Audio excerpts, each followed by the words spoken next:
Alvin Alcobendas, 24 years old. 10 months na ako kay V-Mobile. I'm a registered nurse.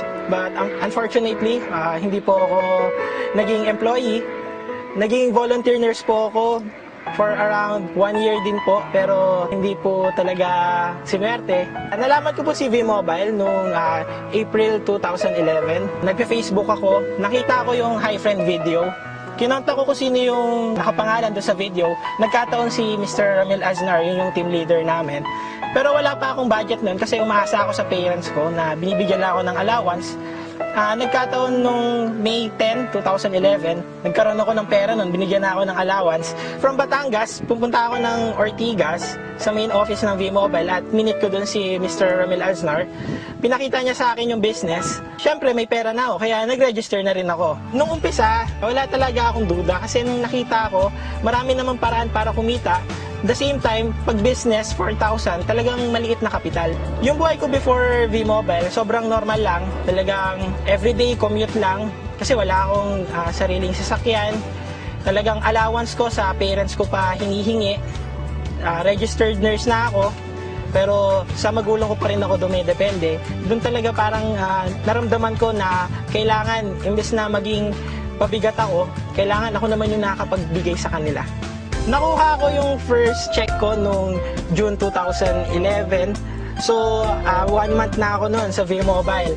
Nung una kong nakita yun, talagang masaya ako kasi hindi pala talaga scam to si V-Mobile.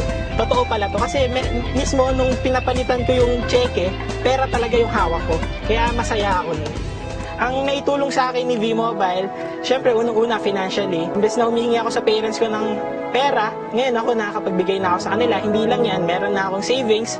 The same time, mga gamit, damit, nabibili ko na. Nakakain na ako sa mga gusto kong restaurant. Dito ko nabili yung unang kong laptop.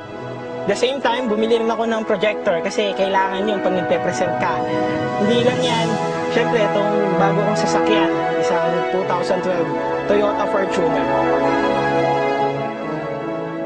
Naabot ko yung first 1 million ko after 9 months. Talagang hindi ako makapaniwala. Talagang nagugulat ako. Pero masaya ako kasi talagang lahat ng pinagpaguran ko may resulta pala talaga. Kaya sobrang sarap. Totoo talaga si V-Mobile. Kahit kami dati iniisip namin na scam to. Kasi ganun talaga mga Pilipino. To see is to believe. Nung nakita ko na may pera pala talaga dito kay V-Mobile, doon ako naniwala na totoo pala si V-Mobile. Pagpatuloy nyo lang kung ano yung nasimulan nyo. Talagang sipag at syaga lang ang katapat nito. Kahit na sobrang daming rejection sa akin, hindi ko pinansin, tuloy-tuloy lang. The same time, yung pagiging matulungin nyo, gawin yung bukal sa loob nyo. Kasi kasunod nun, habang tumutulong ka, kumikita ka na rin dito sa V-Mobile.